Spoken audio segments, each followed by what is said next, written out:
This news update is brought to you by I won from me to me. For me?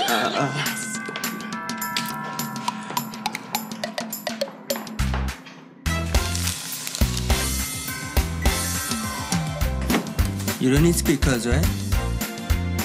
Upgrade to win every week with Lime. Sign up for Lime TV or broadband or purchase an iPhone 6 or Samsung Note 4. Upgrade Christmas with Lime. Welcome to the Barbados Today Evening Update. It's Thursday, December the 18th, 2014. I'm Emmanuel Joseph. Thanks for joining us. We begin with news of government's commitment to restructuring CLICO International Life and its associate companies. In fact, the Frontier Stewart administration says it has already established a new company to initiate and manage its participation in court-approved plans for CLICO. The commitment comes just one day after Deloitte Limited, the judicial managers of CIL, served notice that it is moving ahead with recommendations to liquidate the company. In a release, the government revealed that officials of the new company had already met with Finance Minister Chris Sinclair and other senior officials in that ministry. Company directors headed by Kennel Goodman, a financial analyst, will also meet with the judicial managers to give a full update of the financial status of CLICO.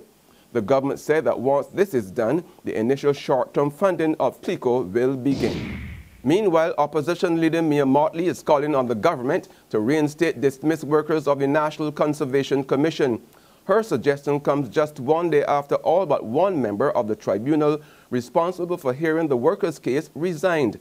She makes it clear that the plight of the workers was never a tribunal matter, but a moral and political issue for the union and the government to resolve. The Prime Minister came on television and told the country that his government would pursue a policy of lasting first out.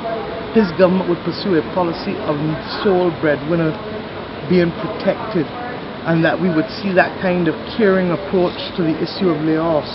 And what we saw, particularly at the NCC and the Transport Board, has been the total opposite. And then there are people at the NHC who have more than 10 years, but who are not being allowed to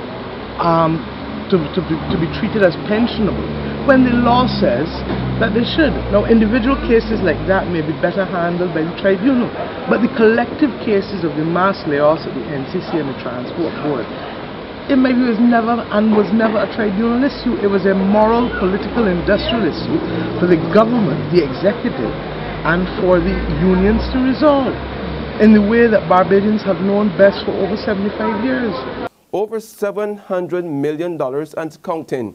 That's how much it's costing the country to fund the health sector. According to a recent National Health Accounts study released today by Chief Health Planner Samuel Dean, the country spent $732.4 million between 2012 and 2013. He told officials attending a dissemination workshop this morning at the Savannah Hotel that the government foot more than half of that bill. Government of Barbados is financing approximately 5%, households approximately 39%, and employers by way of insurance schemes approximately 5%. In fact, according to our statistics, it's approximately 27% of the Barbadian population have health insurance policies. That's an important point to note. And donors and NGOs contribute an average just about 1%. Read the details in this evening's e-paper. In other news now, police are searching for 3 missing persons, including a 13-year-old girl. Nichelle George of Hunts Road, Carrington Village, St. Michael, left home yesterday evening around 6 and has not been seen since. Nichelle is about 5 feet 6 inches tall, light brown, round face, protruding teeth, has a mole on the right side of her chin, and is bow-legged. She was wearing multicolored striped leggings, a short black top, and purple-colored slippers when she left home. Also missing is 34-year-old Antonia Watson of Bosco Bell in St. Peter. Watson, also known as Pickout, has not been seen for the past 6 days. He left home between 9 and 10 p.m. on December the 12th, wearing a striped black and red polo shirt, dark blue jeans, tan Timberland boots, and black cap with camouflage peak. Watson is 5 feet 9 inches tall, stoutly built, dark in complexion, and has a deep voice and wears a low haircut. He also has the words "Ja Live" and a number of other tattoos on his body. Police are also searching for 79-year-old Rufus Nathaniel Pilgrim, who suffers from memory loss. Pilgrim of Map Hill, St. Michael, has been missing for 2 days. He was wearing cream dress pants, a brown shirt, black shoes, a black peak cap, and also carrying a small black handbag when he was last seen on December the 16th. Pilgrim is 6 feet tall, thin build, of light brown complexion, and wears glasses. Anyone with information pertaining to the whereabouts of the 3 missing persons is asked to contact the nearest police station or emergency number 211. In sports, not even the presence of a police officer could stop St. James from being manhandled in the National Sports Council Inter-Parish Road Tennis competition last night. Playing at Oyston's Christ Church, St. George defeated St. James in both the B class and veterans divisions to book their spot in the semi-finals. St. James did get some revenge, however, as they returned to oust St. George from the A class division in the nightcap. In the lone women's match to play, Lynn Payne qualified to represent St. Philip by holding off a determined effort from national badminton player Shari Hope to win 21-19, 21-11.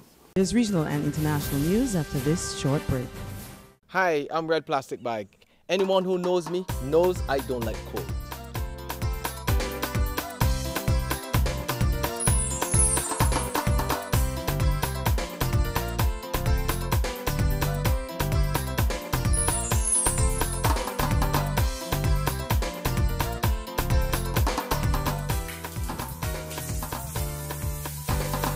Sunshine reigns in my country. I love it.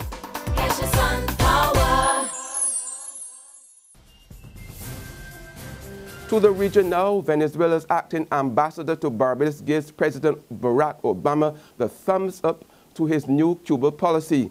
Ambassador Francisco Anzola tells Barbados today that he's anxiously awaiting the next step, where the United States rights the wrong it has done to Havana by removing the trade embargo. We are very happy for what's going on.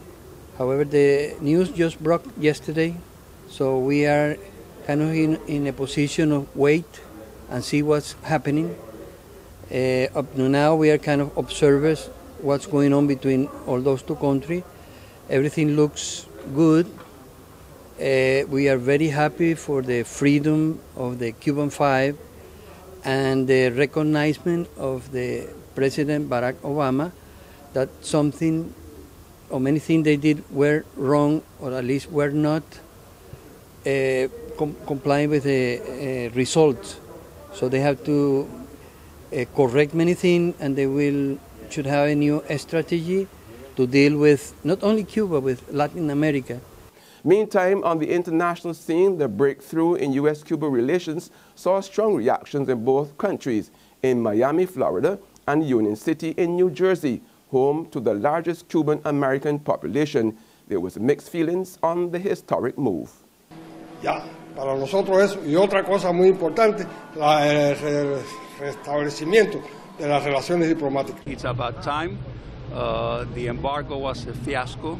It was just giving Castro an excuse for all the shortcomings that they had in Cuba. That's where we end our Barbados Today evening update. We will be back tomorrow morning. Until then, remember to log on to www.barbadostoday.bb, subscribe to our e-paper and email updates, or like us on Facebook.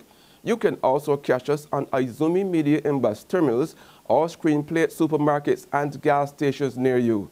Also tune into Channel 101 on Lime TV to get all the latest news and sports. I'm Emmanuel Joseph. Have a fantastic evening. This news update is brought to you by You got an upgrade for Christmas. If you're feeling lucky, you could win some money. Upgrade for Christmas. $200,000 in cash and prizes. With Lime, you could win some money. It's Lime's Christmas lottery. 250 winners this Christmas, oh yeah. Sign up or upgrade to super fast broadband, Lime TV, e-billing, a data plan. Top up $15. Purchase a handset or text 4263 to enter. Upgrade for Christmas.